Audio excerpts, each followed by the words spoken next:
Certainly done. Merci. Thank you. Merci beaucoup, Minister Joly. Bonjour tout le monde. It is a great pleasure to be here at Mitsubishi Heavy. I just want to say a word before I get started about what an incredible company this is. Wait, Luke, thank you for welcoming us here because this is a company that is connected across Canada and is connected around the world. I lived in Japan 35 years ago now. Oh, am I 60? Yes, I am 60. Well, leading company then, leading company now.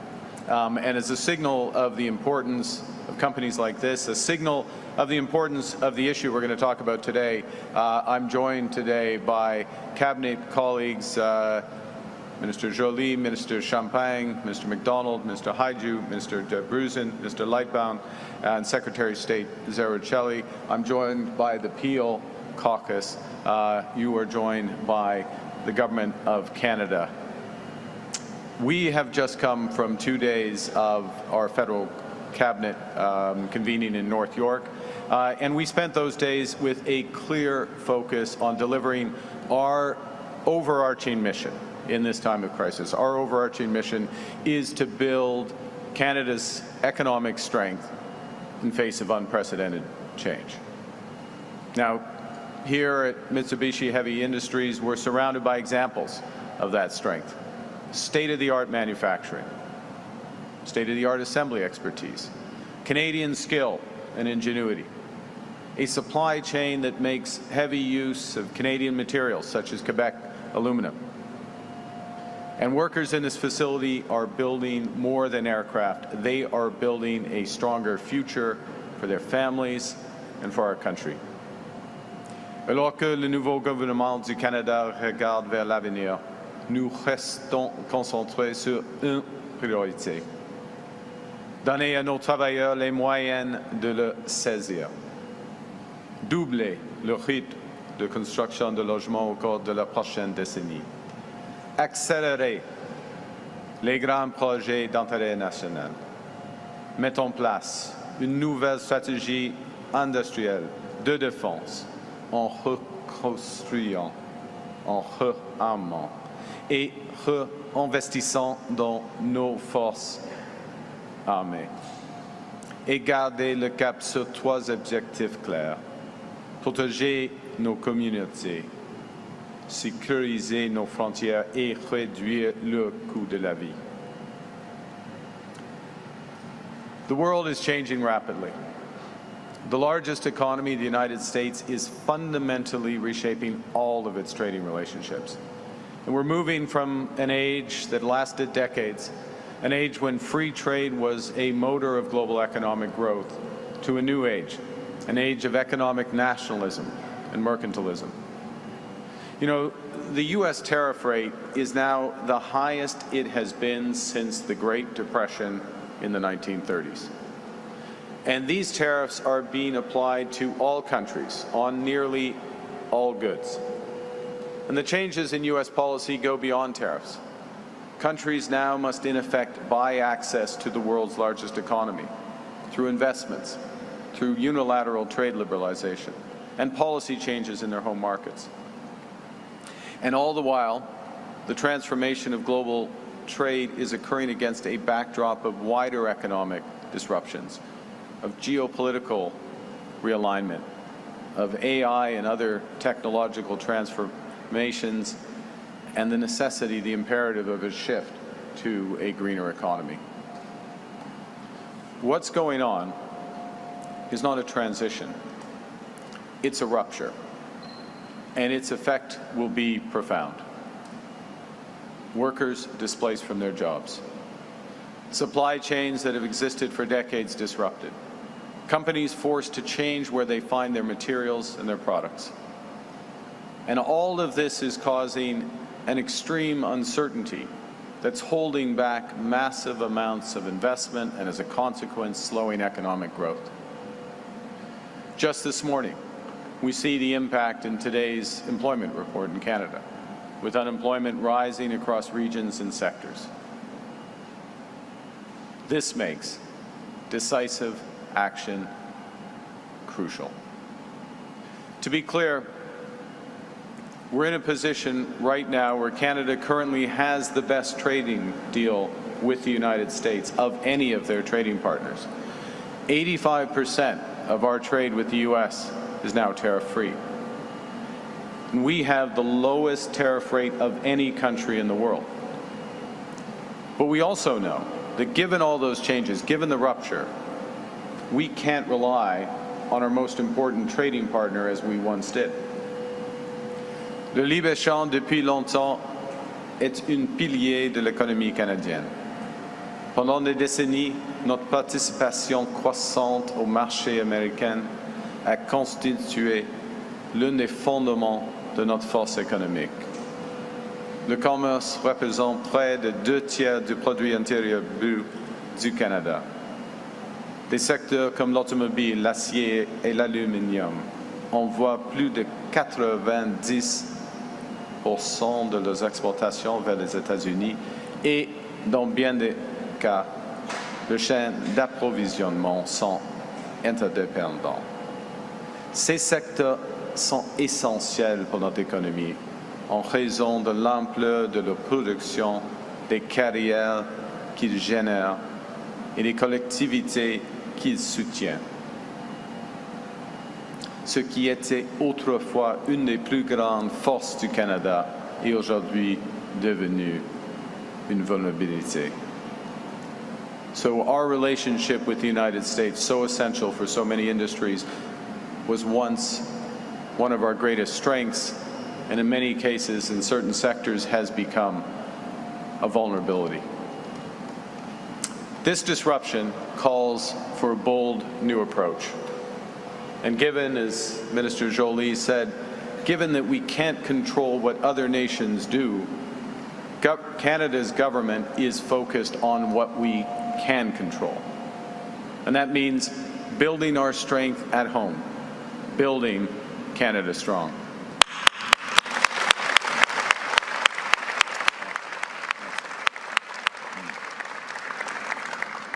That means giving our workers and our companies the tools they need, retraining our workers, transforming our strategic sectors, creating entirely new industries, and being our own best customer by buying Canadian.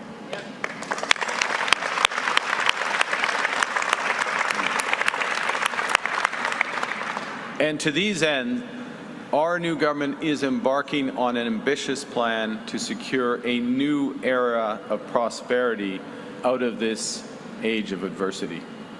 Our new industrial strategy will help transform our economy from being overly reliant on the United States to one that is more resilient to global shocks.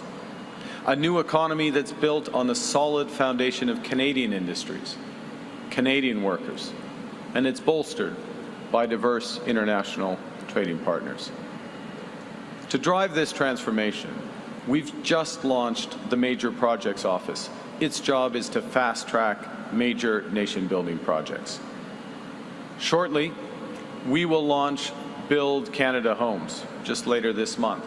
And that's a new government entity that will help double the pace of housing construction over the next decade, while creating a new housing industry using Canadian technology, Canadian workers, and Canadian lumber.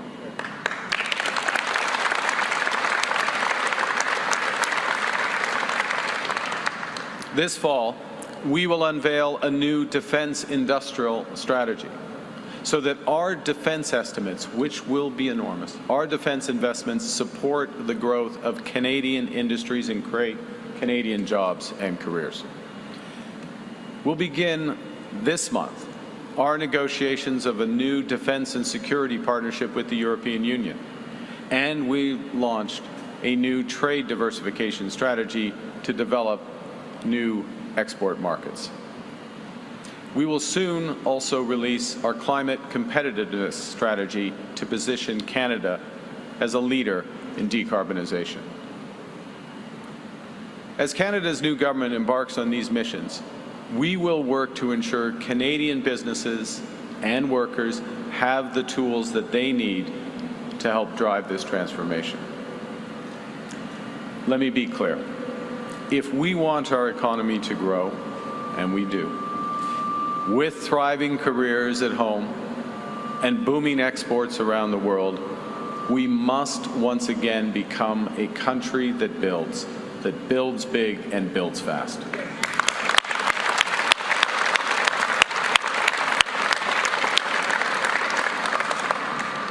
Because, as Minister Valdez knows, entrepreneurs, builders, dreamers power our economy. They are the engines of growth.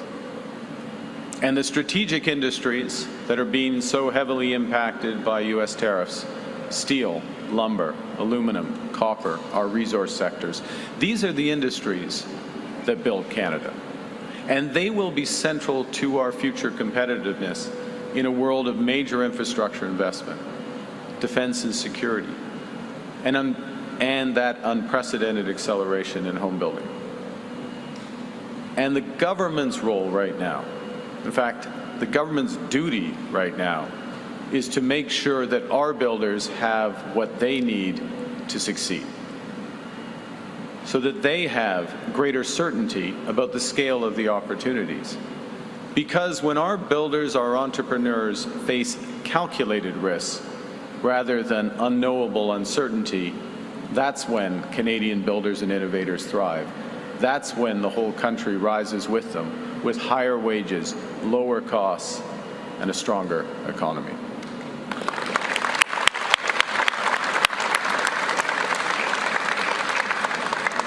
So today, to fortify our economic strength, my colleagues and I are announcing a series of ambitious new measures to protect, build, and transform our strategic industries.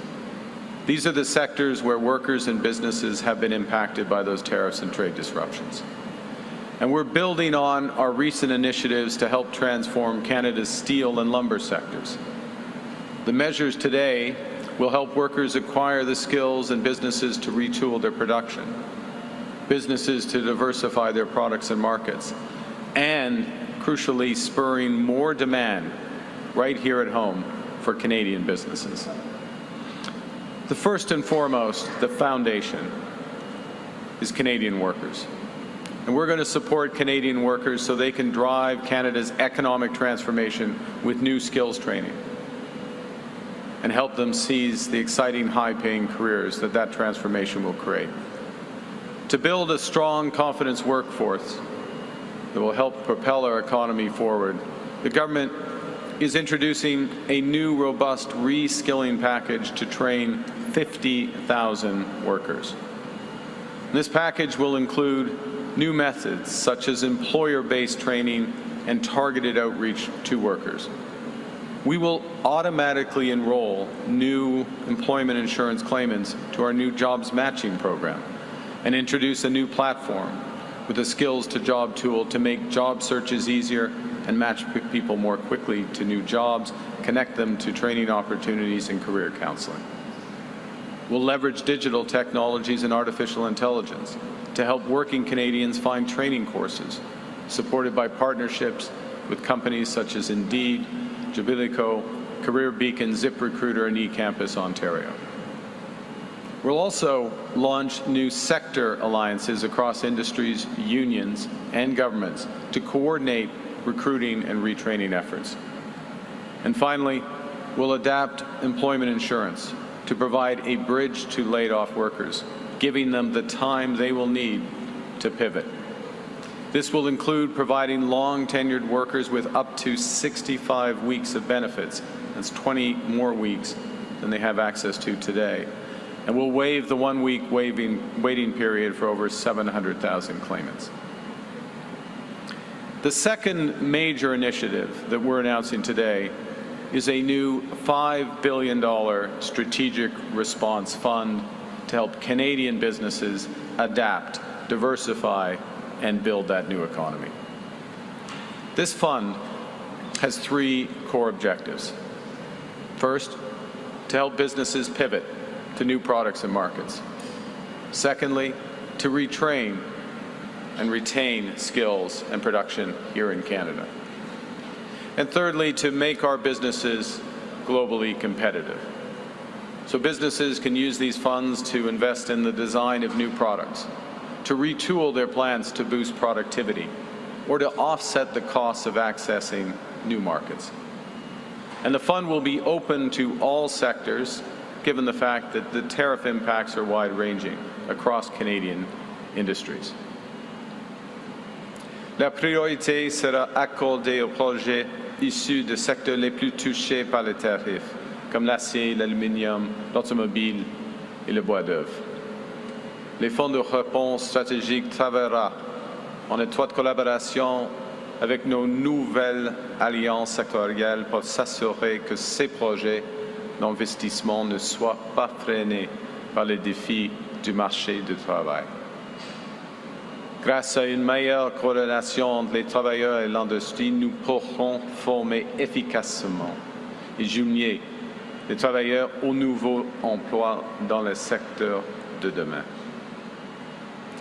The third major thing we're announcing today is a comprehensive Buy Canadian policy.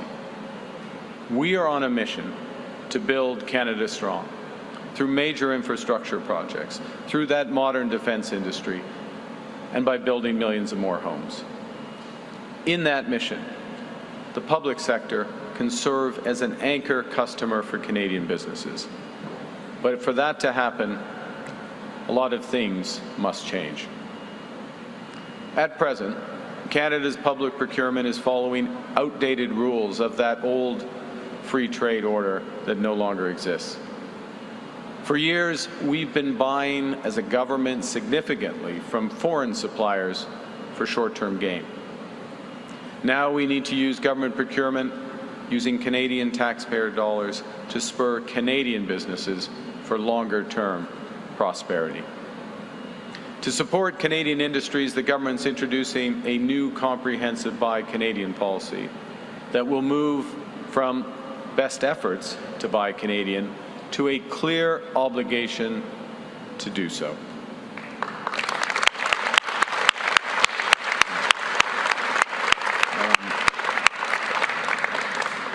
And when Canadian suppliers are truly unavailable, will require local consent and purchases from trusted partners.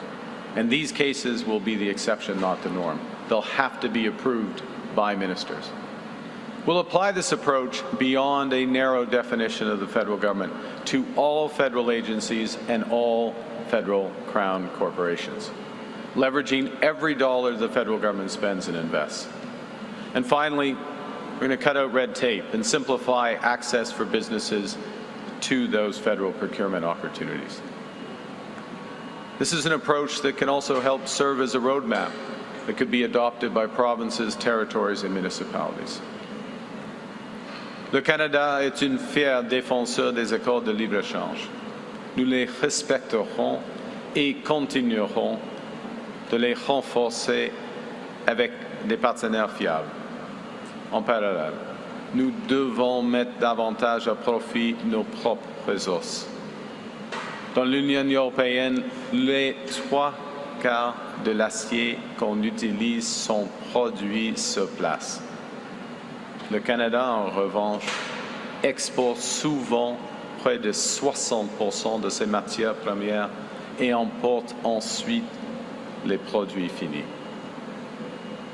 With these changes in procurement, we will build more with Canadian steel, Canadian lumber, Canadian technology, Canadian workers. We will build big, build bold, build Canadian. Now, I said a moment ago when I started that this is a rupture.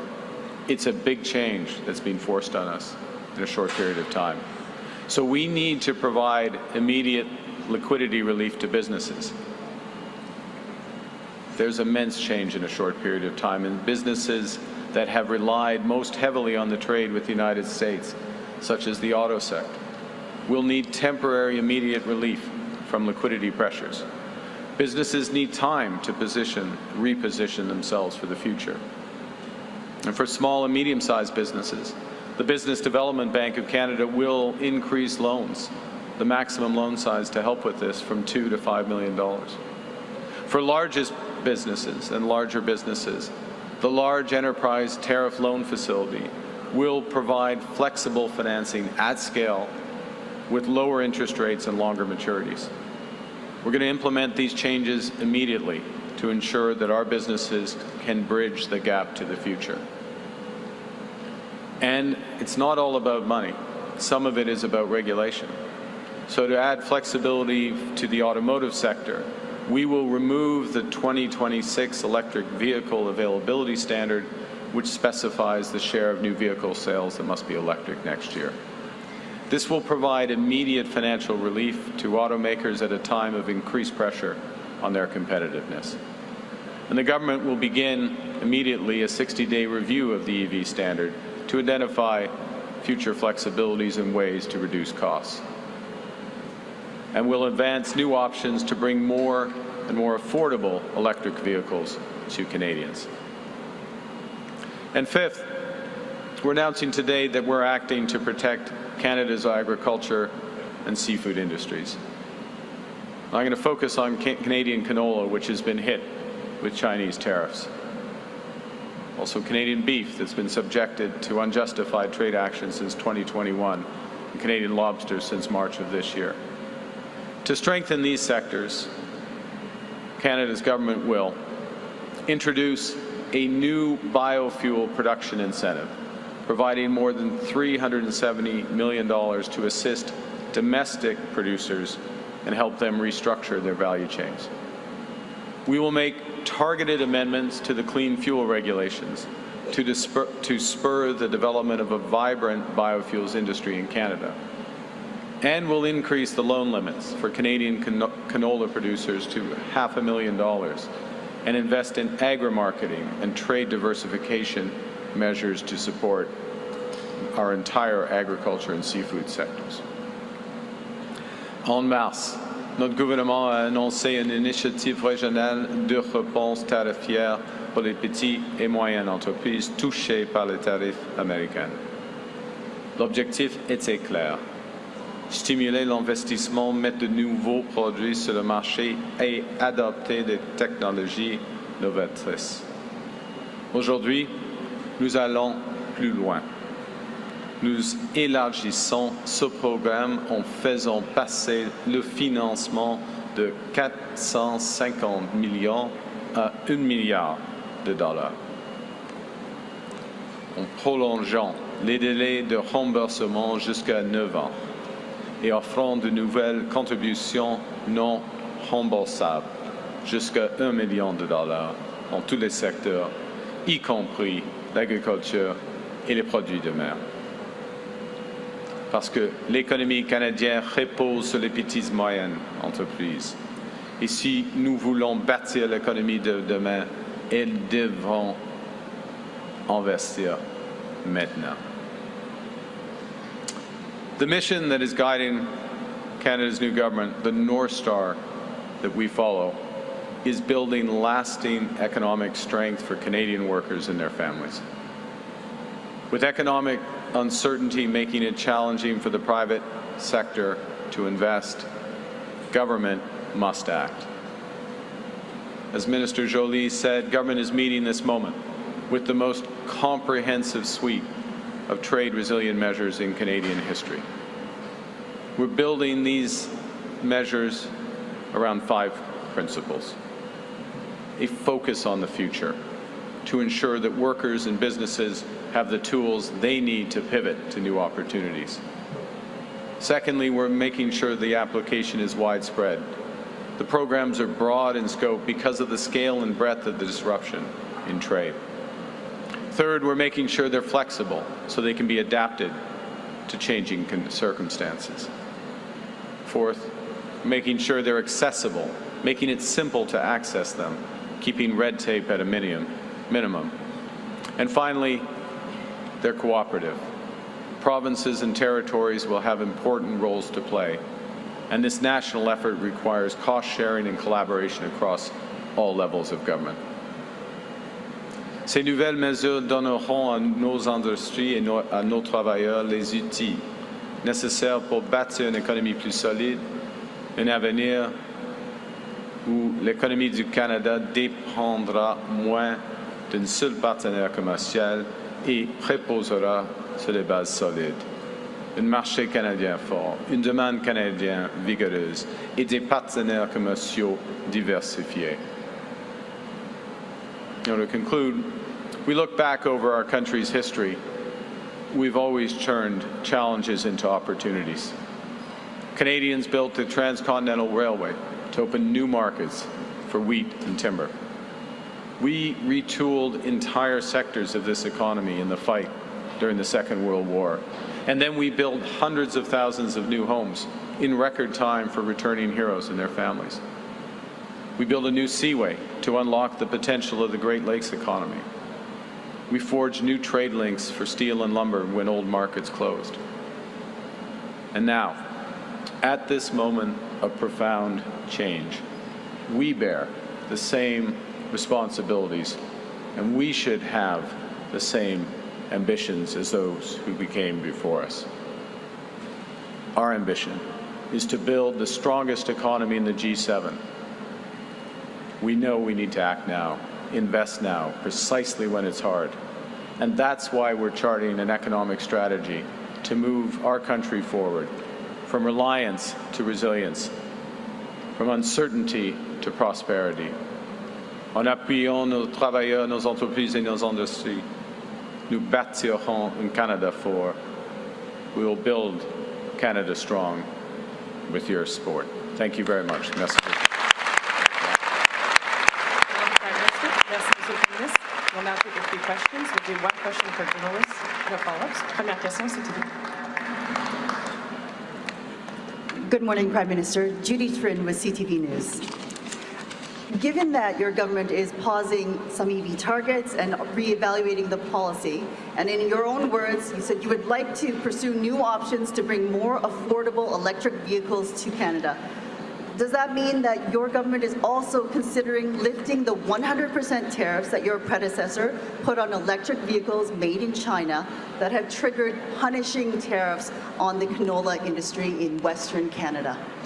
Thank you for the question, Judy. The first thing is to say, from our perspective on climate competitiveness, is to develop the competitiveness of our industries everywhere from the resource sector through to manufacturing, through to services, so that Canadian businesses can compete. We can grow foreign markets. We can grow jobs and sustainable jobs here in Canada. And in that regard, there's a series of measures that we're taking and will take, starts from the tax system and works its way out, so that the investments in decarbonization are happening here in Canada.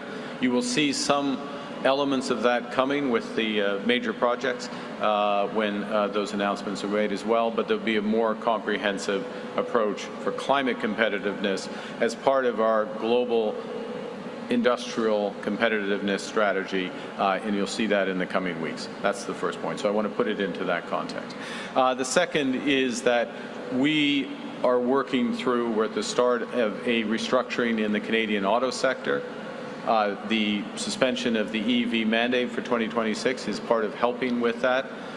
Crucially, that strategic response fund that we announced today, the $5 billion that's available for retooling, reinvestment, repositioning, we expect heavy use in the auto industry to help with that repositioning. And it is in the context of broader trade discussions, yes, with the United States, first and foremost, given the deep ties between Canada and the United States in the auto sector, as well as other countries. With respect to China, we have begun more intense engagement with China with respect, first and foremost, to canola and other agriculture and seafood products, but it will, I'm sure those discussions will branch out, but it's too early to come to any conclusions on those. Thank you. Bonjour, Monsieur le Premier ministre, Valérie Gavache de Radio-Canada. Vous abandonnez aujourd'hui cette mesure sur les véhicules électriques. Vous avez abandonné la taxe carbone. En même temps, vous avez des députés qui mettent sur pied un caucus vert parce qu'ils trouvent que vous ne vous préoccupez pas suffisamment de l'environnement. Comment vous allez faire pour les rallier? Et puis, est-ce que le Canada est en train d'abandonner ses ambitions climatiques? Non, merci pour votre question. c'est la position du gouvernement du Canada que la lutte contre le changement climatique, c'est une obligation morale, mais c'est en même temps, c'est un impératif commercial, c'est un impératif de compétitivité. Et maintenant, nous mettons l'accent sur la compétitivité de nos entreprises, de nos travailleurs, en ce qui concerne la réduction des gaz à effet de serre. Par exemple, nous avons déjà, mais nous allons renforcer les crédits d'impôt afin d'avoir plus d'investissement dans l'énergie propre. Premier point. Deuxièmement, on va garder le prix industriel du carbone. Il faut améliorer le fonctionnement de ces marchés. Et comme je viens de dire, il y aura une stratégie, une politique de compétitivité du carbone et une stratégie pour la nature en même temps. Alors, on va faire beaucoup, on met l'emphase sur les résultats. Les résultats, c'est-à-dire de la compétitivité de notre économie, de nos entreprises, en ce qui concerne les réductions des gaz à effet de serre. Merci. Question, CBC? Prime Minister Tom Harrigan, CBC. Can I ask you, if you're reviewing the EV mandate, are you open to the idea of scrapping it altogether like the Conservatives are demanding? And I guess how should Canadians, we just asked this in French, but how should Canadians, I guess, see your commitment to Canada's climate goals? And if I could get you to clarify just on another matter, Minister LeBlanc said yesterday you're now pursuing smaller deals on certain sectors with the United States on tariffs. Why are you pursuing that strategy? Well, let me, I'm going to take the second part first, and I'll come back to you first, which is Minister LeBlanc. What Minister LeBlanc said yesterday is what I said the day before, actually, so it's good to see that we're lined up. We're all lined up in the strategy. What's happening with our situation with the United States, and I'll do this quickly. We have the best deal of any country right now, 85% tariff-free, lowest tariff rate. The issue is the strategic sectors, and it's a big issue. Flavio Volpe is here. Thank you for coming. Flavio, he knows it well. Autos, steel, aluminum, forest products, copper. Those are the big issues. And those are areas that the United States has identified, we would agree, but has identified as strategic. So they have a different tariff regime for those sectors. And the only way to tackle those is to go directly to the sectors and recognize the interdependence between Canada and the United States. The fact that Canada makes the United States more competitive in these sectors and structure agreements in and around there, or look to structure agreements around those. Now, the U.S. has a very tough tariff policy around these, to be clear. So it's real work, it's hard work, but that's where we're focused. That is the, quote, smaller, they're not small, they're big, but sector-specific deals. At the same time, there will be a review of our overall trading arrangement with the United States and Mexico, CUSMA. We have begun the preparations for that. I expect the Americans and the Mexicans will do the same. That will happen, begin in the new year. But effectively, that is the bigger trading relationship, and so the focus for the larger trading relationship shifts to there. With respect to EV mandates, let's be absolutely clear. We have an auto sector, because of the massive change in U.S. trade policy, is under extreme pressure.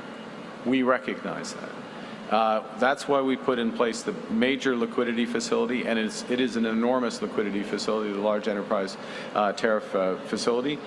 That's why we're putting in place $5 billion in the Strategic Response Fund. That's why we're working with worker retraining. And that's why we're also looking for Buy Canadian opportunities with that sector, okay, that and other sectors. In that context, the EV mandate this year adds to the liquidity issues they have, the financial challenges that these producers have. They've got enough on their plate right now. They've got enough on their plate right now. So we're taking that off, allowing them to focus, working with them. We're using this as an opportunity as part of a broader strategy on climate competitiveness to look at all our measures to help get greenhouse gases down, as I said a moment ago in French, greenhouse gases down in the key sectors, as well as across the economy. And we'll look at the interaction between the EV mandate, our clean fuel standards, our investment tax credits, our trade policy, all of those elements, because what this government is focused on is absolutely results, not saying something's going to happen at a certain time, but giving workers and businesses the tools to make it happen. Prochaine question. Oui. J'ai déjà répondu en français, en effet, parce que c'était la question en avance, c'était presque la même. Alors, pardon. Madame. Bonjour, Émilie Bergeron, la presse canadienne. Sur votre annonce, en annonçant autant de mesures aussi vastes, aujourd'hui, est-ce que vous dites aux entrepreneurs, ça peut être encore très long, la guerre tarifaire, armez-vous de patience? Et pourquoi avoir attendu jusqu'à aujourd'hui tout ce temps-là pour que le secteur de l'aluminium reçoive de l'aide financière? Oui, le processus de la restriction de l'économie canadienne va durer un certain temps. Ça, c'est absolument clair parce que, comme j'ai dit, c'est une rupture. Les politiques américaines économiques ont changé profondément. Profondément. Oui, il y a des négociations. Oui, on va gagner de plus, probablement, dans les négociations. Oui, on va diversifier nos marchés, absolument. Mais ce processus va prendre du temps. Alors, il faut investir, et en ce moment, il faut investir maintenant afin d'accroître la compétitivité. Alors, c'est la raison pour laquelle d'avoir dans vos mots des initiatives vastes. Alors, en ce qui concerne le secteur d'aluminium, il y a toujours les options d'avoir accès au large enterprise tariff liquidity, la liquidité là. Et oui, maintenant, il y a d'occasion avec le fonds réponse stratégique parce que nous avons des discussions tout le temps avec le secteur d'aluminium, ministre de l'Industrie, ministre des Finances et moi-même. Alors, c'est approprié maintenant. Et le montant, comme vous l'avez dit, c'est 5 milliards de dollars. C'est approprié. Ouais. Pourquoi pas avant? C'est le moment maintenant. C'est fait. Next question. Sept. Good morning, Prime Minister. Good morning, Minister Joly. Prime Minister, you and your office announced yesterday a willingness to support Ukraine with military scalable assistance, military assistance to support a lasting peace of the country. But now we've heard the Russian president reject such security assurances. He says that any foreign troops in Ukraine would be a legitimate target. Does that change at all your stance that was announced yesterday? Look, President Putin is the cause of this war. He has not yet come to terms with the need for peace. We need to maintain, through the coalition, the willing, other allies, the Ukrainian armed forces need to maintain maximum pressure. That pressure has several aspects.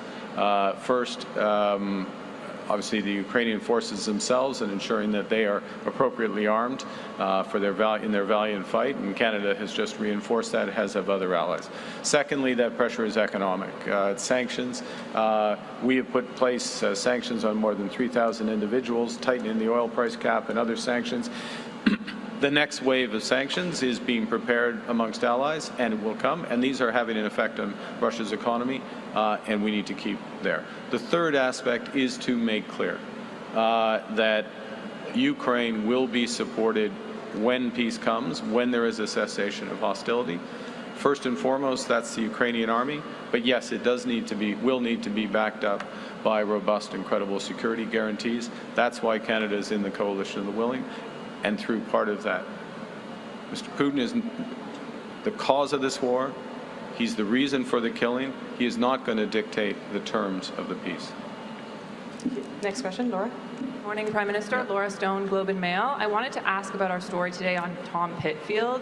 I was wondering if you knew about his ties to the tobacco industry before our story, when you hired him in your office. If you have any moral qualms about his ties to the industry, given the push to stop smoking and vaping, and if he will recuse himself from any health discussions or debates in your office. Well, the first thing is people in my office, as you know, and Canadians would expect, go through conflict of interest and ethics procedures, and appropriate screens are put in place, and they're followed.